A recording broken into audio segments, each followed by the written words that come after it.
Welcome on into the House of Sprues, or is it the House of Studs?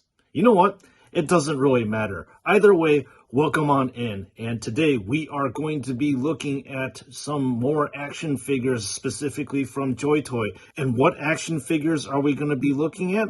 We are specifically going to be taking a look at JoyToy's rendition of the Ultramarines Heavy Intercessors. So we will see exactly how they have translated the miniature into this 1:1/18 scale form. And without further ado, let's just jump right on to the review. Unboxing commencing. Time for the reveal. Uncovering. All right, ahead of us we have the first Heavy Intercessor in action, and to mix things up just a little bit, let's just take a look at the action figure itself rather than focusing in on the weapon. So let's take a look at the helmet and see what's going on. Obviously these guys are in Gravis armor, so these are, again, big and chunky boys, so they have the characteristic Gravis helmet too. So the helmet looks really nice. There are no apparent issues with it from what I can see over here. And just checking a look at the pauldrons, screen perfectly on this side, screen perfectly Ultramarines chapter symbol on this side as well. So it's nice and clean, I like it. And then there's nothing too interesting about the chest area. This is just another Aquila here that's been shaded, nothing too major. As we move down to the belt area, we obviously have a ornate skull ornament over here. And I like how the skull ornament is actually nicely painted and nicely shaded, especially the eye sockets look really clean. And then we have over here the combat knife that looks actually really good too. There's no highlights over here that we can see, but I'm pretty sure that this knife is functional, so let's just pull it out of its sheath. And yes, it is 100% functional. It's not just a display. So unlike the Eradicators, this paint actually was dried when this was put in the sheath, so you don't see a lot of painting issues on this, which is really good to put it back in the sheath. Take a look at a little bit of the arm. So you have this really cool looking instrument panel over here. Then flipping around to the other side, really nothing much to see over here. And down here is your regular Gravis armored legs. I'm going to flip it around, and looks like we have your typical Gravis armor hoses that you see in the back here, which I'm sure probably gives more support. I'm not 100% sure. And then you have these pouches back here that are highlighted, and then you have this holstered bolt pistol right here as well. And aside from that, this is your standard Gravis armor, Space Marine. All right. Let's take a look at this bolt rifle. Now, this bolt rifle is actually a step above some of the bolt rifles we have seen in the past. What do I mean by that? This thing is kitted out with a full scope, which is really badass. Take a look at the scope. It's red, and red on the other side over here. Very accurate to what a scope is supposed to look like in real life.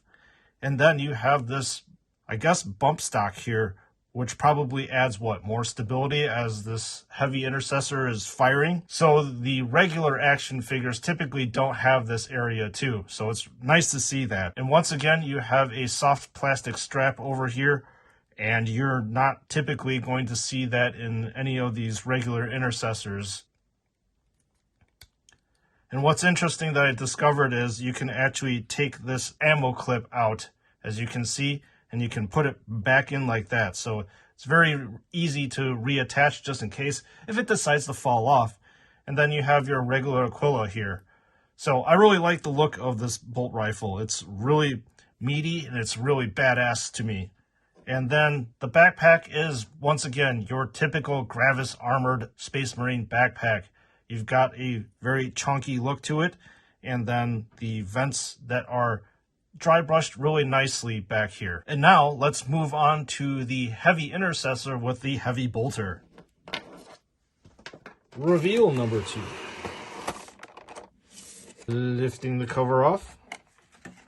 So this is the Heavy Intercessor with the Heavy Bolter. Obviously at first glance, there is really nothing different, and I'll be honest with you, I think there actually is nothing different between them. The only thing that's different, obviously, is the Heavy Bolter in the background. So let's put these guys side by side.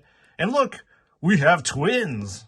There actually is no difference whatsoever. They have the same skull icon here, the same instrument panel, the same pouches, as well as the holstered bolt pistol. So there is no difference whatsoever. The only difference is obviously, like I said, the heavy bolter that this one is wielding. So, that being said, let's just put this guy down and focus in on the meat and potatoes of this particular action figure, which is his armament here. So you can immediately tell the difference between this heavy bolter. It's got a gigantic drum of bullets down here, and it's actually shorter and stubbier than its lighter form. I really like how it looks. What's interesting to me, though, is that I'm actually not seeing a lot of highlighting or weathering that you're typically seeing in the Space Marine bolt rifles. The silver that you see here is actually very, very clean looking, and it doesn't have that characteristic dry brushing that we're all used to. So anyways, you have a nice bronze color with the skulls here, and you've got actually no highlights whatsoever on the casing here, as I've noticed too. I think JoyToy lately has been gravitating away from the highlights on the weapons for some odd reason. Maybe it just costs too much? I have no idea. Another thing about this weapon is that you can actually detach it, just like I showed you with the bolt rifle. And once again, it's very easy to attach back in. And there you go. And looks like this heavy bolter is attached to the backpack by this very soft hose, as you can see over here. And the hose doesn't look like it has too much shading going on, but you actually do see that characteristic weathering that I was talking to you about that you find on the bolt rifles. You see here? And once again, this is just your typical Gravis armor backpack, and that's pretty much it for this guy. So we will now move on to the Sergeant. The final reveal. And the final uncovering. Okie dokie. Now we have the Sergeant in front of us. Let's just take a look at what's going on with it. It doesn't look like there's actually too much of a departure from what we have seen earlier in this video. The only departure that we're noticing is that the helmet is obviously the characteristic red color that you would find in the Sergeant, and they flipped the lens color from a red to a green. And aside from that, there is little to no difference whatsoever. Taking a look at the pauldrons in the body, pauldrons are perfectly fine. And then obviously if you flip this around, you have the other side that indicates that this guy is indeed the sergeant of this squad that's going on. And as we're looking at the rest of the Space Marine, there is, again, no difference whatsoever. All three of them are rocking this skull ornament down here, and then all three of them are rocking this functional combat knife that I'm pulling out. As you can see, I'm going to put it back in. And once again, the knee pad denotes this guy as a sergeant, if I'm not mistaken. The holster bolt pistol is the same. The pouches here look a little bit more fancy than his regular squad mates. Obviously, this is a little bit bigger, and this is a rounded one rather than those two small square pouches that you saw. But aside from that, that's pretty much it. So another difference that I'm going to mention is that this one actually comes with a bare head. So I'm going to be swapping the helmeted version with the bare-headed version. And let's just take a look at this. And this head actually reminds me of a little bit of the Eradicators that we reviewed a little bit earlier. Once again, the eyes look really nice. And there's a bunch of shading going on with the folds on the skin down here. And let's just take a quick look at the bolt rifle. And yes, it is exactly the same as his subordinate's bolt rifle. No difference whatsoever. So now what we're going to do is basically arm these guys up for battle. The first thing I'm going to do is pop the helmeted version off for this bareheaded version. Kind of roll this off right here. And then put on the bareheaded version that I like. Will fit in with a nice snap once it's in. Heard that. And I want now to basically change out the left hand with a flat palm version so that the sergeant can actually do this with his bolt rifle. So let's go ahead and do that.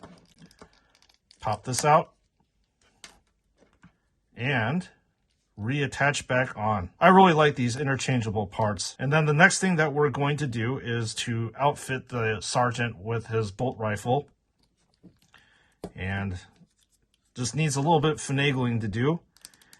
So the sergeant is kind of wielding his bolt rifle. As you can see here, his fingers barely wrap around the handle, and the index finger definitely does not go around the trigger. And this is the type of look that I wanted, like that. And there we go. And now we will move on to outfit the Heavy Intercessor with the Heavy Bolter. Okay, the first thing that we're going to do is wrap the trigger finger around the trigger of the Heavy Bolter. The Heavy Bolter actually does kind of fit better than the bolt rifle, but not that much better. You can see here, the Space Marine is sort of wielding it, kind of not. And then what's nice about this area on the bolter is that it is movable, just like the multi-meltas that you find on the Eradicators. So this lends for pretty good posing. And all you do is just put this on like that, and there you go. And then the last thing to do is to put the backpack on. Very easy to do, like that. Now that we have taken a look at all three Space Marines, it is time to wrap this bad boy up. All right, now that everything is reviewed, what are my overall thoughts on these guys? Well, I mean, they are Heavy Intercessors and they're in Gravis armor, so it's very, very chunky goodness, obviously, that we're seeing over here. What I did like was basically the bolt rifles. The bolt rifles are very cool. I like the scopes, I like the stocks, and I like the straps that were added to it. So there's a lot of character in the bolt rifles that you don't see in your regular Space Marines. And what I really like, too, is the Heavy Bolter guy. He's wielding his Heavy Bolter like the Eradicators, and it is a very cool way to actually wield a heavy weapon such as that. A couple critiques that I would like to say. I'm not too much of a fan of these Space Marines not being able to fully wield their bolt rifles correctly. As you saw, the Space Marines' fingers weren't able to wrap around the trigger or the handle of the bolters, which is, again, a disappointment. And I suppose maybe like these guys are a little bit more bland looking compared to their brethren, as you basically have two of these intercessors with the same body and not much variation whatsoever. But those are just, you know, minor points. But overall, I really like these guys, and I would encourage you to get these things if you like army fillers. So anyways, this is Sprues and Studs. Thanks for tuning in and watching these videos. Again, I thank you so much for your support and all your viewership, as it is very vital to this channel that you all are watching, and I'm very appreciative to that. And as usual, I will see you all in the next one.